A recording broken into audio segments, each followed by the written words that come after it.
Join me in this video on my trip to Cambodia, including New Hope for Cambodian Children Orphanage, Phnom Penh, and Siem Reap.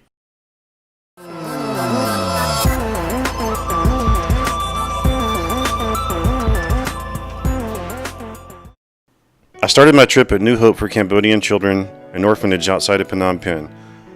This is covered in more detail in a separate video. I chose to stay at Envoy Hostel based on their exceptional 9.1 rating on Agoda. The hostel was super clean, amazingly friendly, and conveniently located. I rented a bicycle there for only $2 for half a day and was able to see most of the major tourist sites like the Royal Palace, Freedom Monument, and Riverside. That same night I returned by bike to Riverside to an old school carnival. It's only a few minutes ride by bike from Envoy.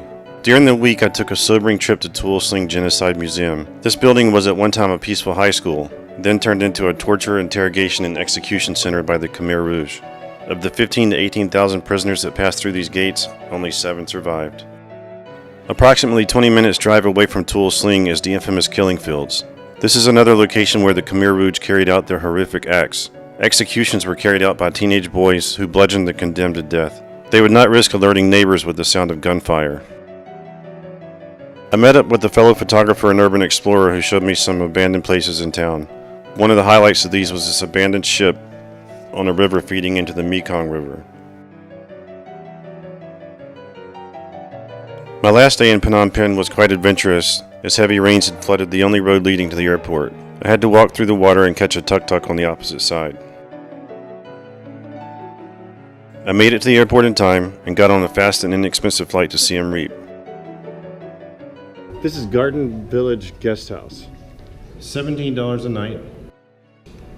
You get a hot shower, air conditioning. Very decent deal.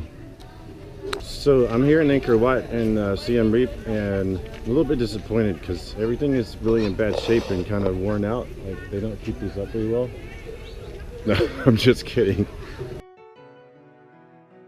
The highlight of Siem Reap is Angkor Wat, which is a complex of ancient religious monuments and temples, including the largest religious monument in the world. Sadly, Angkor Wat is overrun with selfie-seeking tourists, which makes it very difficult to appreciate the religious and historic significance.